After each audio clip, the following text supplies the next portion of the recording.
To me, Global Reach Out is inspiring. It's connecting with God, reaching out to the world, and impacting life. The stories that are shared is so personal and it deeply impacted me. Global Reach Out to me is reach out to the truth. Connecting hearts, connecting lives. You're listening to Global Reach Out. Episode 5. Corrie ten Boom helped Jews to escape the Nazi Holocaust during World War II, who was later imprisoned for her action. She shares an inspiring story about forgiveness. It was in a church in Munich that I saw him. A balding, heavy-set man in grey overcoat felt clutched between his hands. People were filing out of the basement room where I had just spoken, moving along the rows of wooden chairs to the door. It was 1947. I had come from Holland to defeated Germany with a message that God forgives. It was the truth they needed to hear most in that bitter bomb-out land, and I gave them my favorite mental picture. Maybe because the sea is never far from a Hollander's mind, I liked to think that where forgiven sins were thrown, when we confess our sins, I said, God cast them into the deepest depths of the ocean, gone forever. The solemn faces stared back at me, not quite daring to believe. There were never questions about a talk in Germany in 1947. People stood up in silence. In silence, collected their ways. In silence, they left their room.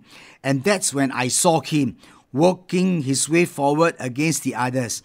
One moment, I saw the overcoat and brown hat. The next, a blue uniform and a wizard cap with skull and crossbones. It came back with a hush. The room, huge room, with its harsh overlights, the pathetic pile of dresses and shoes at the center of the floor, the shame of walking naked past this man. I could see my sister's frail form ahead of me, ribs beneath the parchment skin. Betsy, how thin you were. Now he was in front of me, his hand thrust out. A fine message, Fräulein. How good it is to know that, as you say, all our sins are at the bottom of the sea. And I, who have spoken so glibly of forgiveness, fumble in my pocketbook rather than take that hand. He would not remember me. Of course, how could he remember one prisoner among the thousands? But I remembered him and the leather crop swinging from his belt. I was face to face with one of my captors, and my blood seems to freeze. You mentioned Ravensbrück in your talk. He was saying, I was a guard there. No, he did not remember me. But since that time, he went on, I have become a Christian. I know that God has forgiven me for the cruel things I did. But I would like to hear from your lips. Well, Fräulein, again, the hand put out. Will you forgive me?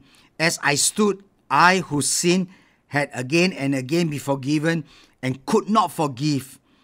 Betsy had died in that place. Could he erase her slow, terrible death simply for asking? It could not have been many seconds that he stood there, held out his hand, but to me it seems hours as I wrestled with the most difficult thing I've ever to do. For I had to do it. I knew the message that God forgives has a prior condition, that we forgive those who have injured us. If you do not forgive men their trespasses, Jesus said, neither will the Father in heaven forgive your trespasses. I knew it was only a commandment of God, but as a daily experience. Since the end of the war, I had a home in Holland for victims of Nazi brutality. Those who were able to forgive their former enemies were also to return to the outside world and rebuild their lives, no matter what the political scars. Those who nursed their bitterness remain invalids. It was as simple and as horrible as that. And still, I stood there with coldness, but forgiveness is not an emotion. I knew that too. Forgiveness is an act of will, and the will can function regardless of the temperature of the heart. Help, I pray suddenly. I can lift my hand. I can do that much. You supply the feeling. And so woodenly, mechanically, I thrust my hand into his. As I did, an incredible thing took place.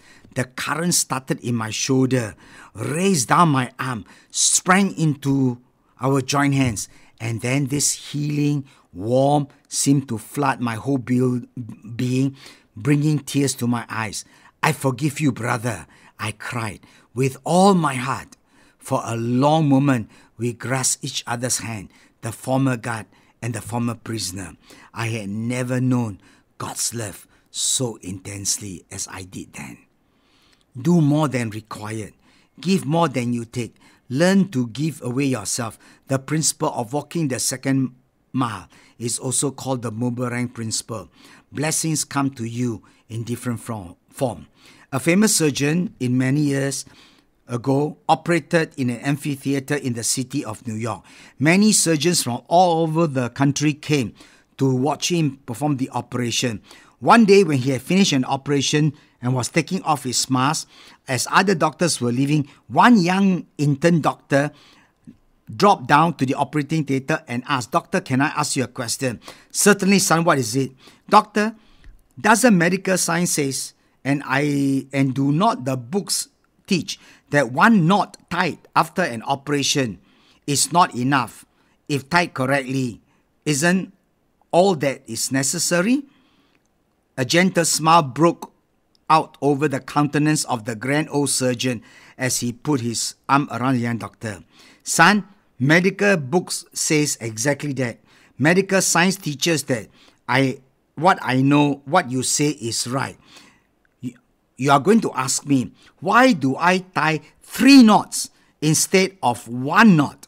Smiling, the man said, "Yes, doctor." And so the doctor said, "Son, I tell you a secret since everybody is gone. The 3rd knot is called my sleeping knot. You see, I'm going to wake up in the middle of the night and think about the operation and run through it.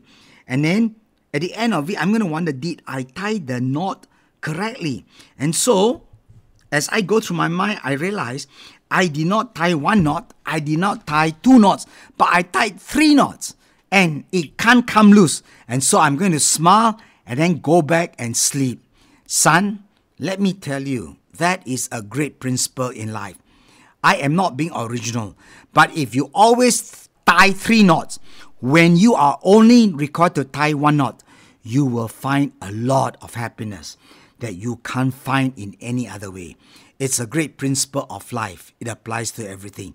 Yes, walking the second mile. How do you measure up when it comes to applying and practicing the second mile principle? Do you give more than you take, or do you take more than you give? Do you complain when asked to do things, or you do them diligently, willingly? Do you whine when you given a thankless task, or do you smile? Do you resent being asked to do things that you think others should do, or do you consider doing things for others and helping others as a privilege? Hold on to hope. Make your move on doubt, despair, discouragement, depression, and defeat with impossible attitude and thinking. Have hope, because God is in control and in charge. Hope is that which ensures us, keep us going when all seems lost. Hope is the cornerstone of all actions and achievements. But hope alone is not enough. You have to take responsibility and you need to take action. Hope keeps you alive. When your landmark changes, when life throws you a curveball, when some rain fall on you, remember, reinforce, recite the Impossible Thinker's Creed and see what happens. It will make a difference when you encounter difficulties and failures. Have the courage, confidence as you seek to make your dreams come true.